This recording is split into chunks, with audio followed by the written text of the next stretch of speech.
রবিবার আগরতলা টাউন হলে এক অনুষ্ঠানের মাধ্যমে বিজয়া সম্মেলনী পালন করা হয়। উক্ত বিজয়া সম্মেলনীতে উপস্থিত ছিলেন মুখ্যমন্ত্রী ডক্টর মানিক সাহা, বিজেপি রাজ্য প্রভারী ডক্টর রাজদীপ রায়, সংগঠন মন্ত্রী রবীন্দ্র রাজু, বিজেপি রাজ্য সভাপতি রাজীব ভট্টাচার্য সহ অন্যান্যরা।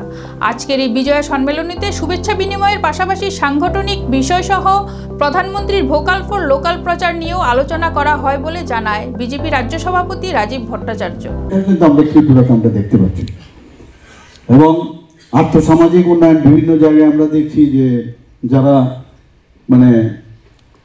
ব্যবসা বাণিজ্যের দিক দিয়ে পূজাকে সামনে রেখে তাদেরও কিন্তু আর্থিক উন্নয়ন হয়, পাশাপাশি সামাজিক উন্নয়ন হয়। তো সব মিলে একটা অদ্ভুত একটা সমাজের মধ্যে একটা ভাইব্রেশন আমরা দেখতে পাই। এর জন্যই সবাই অপেক্ষা করে থাকে কবে দুর্গা পূজা আসবে বা এই ধরনের। তো আগে গণেশ পূজা সম্পর্কে আমি একটা কথা বলতে চাই যে এই যে সম্মেলন বা এই ধরনের যখন পূজা অর্চনা হয়, যে মহারাষ্ট্রেও যখন দুর্গা পূজা আর আপনার গণেশ পূজা শুরু হয়, তো সেখানেও কিন্তু এই ইংরেজদের বিরুদ্ধে প্রতিবাদ করার জন্য গণেশ পূজা সেখানে শুরু হয়েছিল। তো এই জায়গায় আজকে যদি আমরা এই পরম্পরা আমরা রাখি, অর্থাৎ এখন তো আর ইংরেজ নেই, কিন্তু আমাদের যে এই গণতন্ত্রকে বাঁচিয়ে রাখার জন্য আমরা যদি সবাই এই ধরনের যে বিজয়ার শুভেচ্ছা বিনিময় বা এই ধরনের যদি আয়োজন আমরা করি, পূজা অর্চনা করি, তাহলে আমরা কিন্তু অনেক বেশি সংগঠিত আমরা হতে পারি। আজকে আমাদের ভারতীয় জনতা পার্টির নেতৃত্বাধীন সরকার আমাদের চলছে এখানে।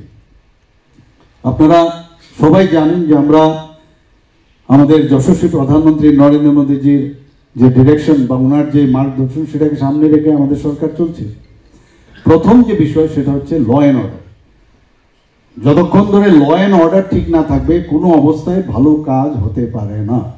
কারণ যে কোনো জায়গায়, সেটা একটা পাড়াতেই হোক, সেটা একটা পার্টিকুলার একটা জায়গায় হোক, law and order as a whole সমস্ত ত্রিপুরায় ভালো থাকতে হবে। সেই দিকে কিন্তু এই সরকার আমরা যোগ দিয়েছি।